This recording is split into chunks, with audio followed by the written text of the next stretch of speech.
ధాన్యం కొనుగోలుకు సంబంధించినటువంటి ప్రభుత్వ బాధ్యతలు వైఫల్యం చెంది రైతుల ఉసురు పోసుకుంటుంది ఈ ప్రభుత్వాలు. ఎక్కడ లేనటువంటి సమస్య తెలంగాణలోనే ఉంటుంది, ఆంధ్రప్రదేశ్లో లేదే.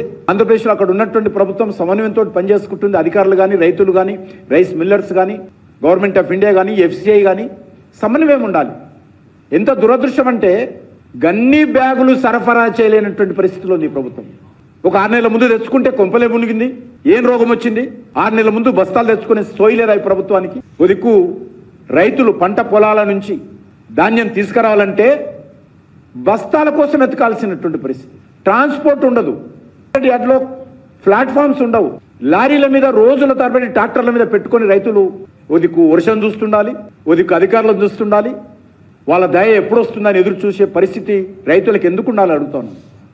ఈరోజు సన్నబియ్యం కూడా, ఈరోజు వీళ్ళు తీసుకునేటువంటి సన్నబియ్యము ఇతర రాష్ట్రాలకు అక్రమంగా ఎగుమతి చేస్తా ఉన్నారు. ఇతర రాష్ట్రాలలో నాసి రకమైన సన్నబియ్యం తెచ్చి ఇక్కడ ఫుడ్ డిస్ట్రిబ్యూషన్ కింద షాపుల ద్వారా ప్రజలకు పంపిణీ చేస్తా ఉన్నారు. ఎందుకంటే తెలంగాణకు సంబంధించినటువంటి సన్నబియ్యం చాలా మంచి సన్నబియ్యం. అక్కడ కూడా మోసమే జరుగుతూ ఉంది.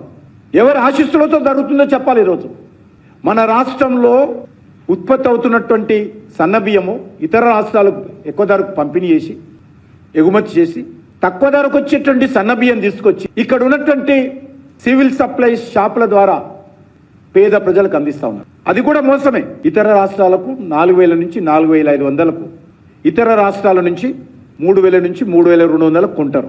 అమ్మడం మన బియ్యం ఏమో 4 నుంచి 4-5 వేలు పలుకుతుంది. ఇతర రాష్ట్రాల్లో ఈ యొక్క మధ్య దళారీలు కొనుగోలు చేస్తున్నటువంటి బియ్యం ఏమో 3 నుంచి 3,200. ఇంత నిస్సిగ్గుగా బీఆర్ఎస్ హయాం నుంచి ఈ రోజు వరకు కూడా దగా జరుగుతూ ఉంటే, రైతుల పుట్టగొడుతూ ఉంటే, ప్రజలకు అన్యాయం జరుగుతూ ఉంటే ఈరోజు తమాషా అయిపోయింది. మాటకు ముందు కేంద్ర ప్రభుత్వము, మాటకు ముందు నరేంద్ర మోడీ, మాటకు ముందు బీజేపీ, మాటకు ముందు బీజేపీ ఎంపీలు, వీళ్ళకొక్కరికే బాధ్యత ఉన్నట్టు, వీళ్ళు మాత్రమే సమర్థవంతంగా పనిచేసే వాళ్ళు, వీళ్ళు మాత్రమే నీతివంతంగా పనిచేసే వాళ్ళు, ఇంకెవరు నీతివంతంగా చేయరు అనే విధంగా ఈరోజు వ్యవహరిస్తూ ఉన్నారు.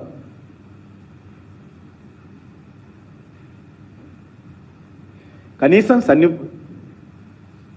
గన్ని బ్యాగ్స్ కూడా సరఫరా చేయలేనటువంటి పరిస్థితులు. కొత్త వంగడాలు, తెలంగాణ భూమిలో ఏ రకమైనటువంటి వంగడాలు దొడ్డు బియ్యం వస్తాయో ఆ వంగడాలు విషయంలో సరఫరా లేదు. ఈరోజు అవసరానికి మించి ఉత్పత్తి జరుగుతూ ఉంది. తెలంగాణ రైతుల ఇంట్రెస్ట్లో ఈరోజు దేశమంతా కూడా ఇప్పటి వరకు సుమారు 86-87 లక్షల మెట్రిక్ టన్నుల బియ్యం ప్రొక్యూర్మెంట్ చేస్తే దేశమంతా ఒక తెలంగాణ నుంచే 51 లక్షల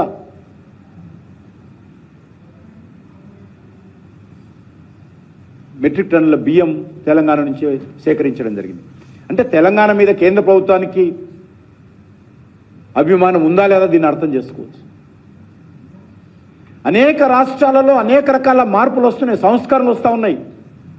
సంస్కరణలు రాకుండా ఇక్కడ బీఆర్ఎస్ పార్టీ, కాంగ్రెస్ పార్టీ పోటీపడి రైతులని చైతన్యం చేయకుండా, కొత్త వంగడాలు ఇవ్వకుండా, తమ పడికట్టు పదాలతో రైతులను రెచ్చగొట్టి పార్టీల పబ్బం గడుపుకునేటువంటి ప్రయత్నం చేస్తున్నారు తప్ప ఈ డబ్బు మనది, ఇది మోడీ గారి డబ్బో, భారతీయ జనతా పార్టీ డబ్బో, ఢిల్లీలో ప్రింట్ చేసిన డబ్బు కాదు.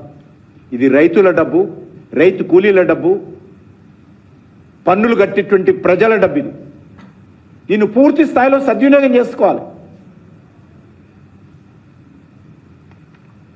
ఈరోజు నేను మనవి చేస్తా ఉన్నాను, ఈ యొక్క భారతీయ జనతా పార్టీ ప్రభుత్వం ప్రొక్యూర్మెంట్ చేస్తుంది. మేము వచ్చిన తర్వాత మొదటిసారిగా దేశవ్యాప్తంగా సుమారు 80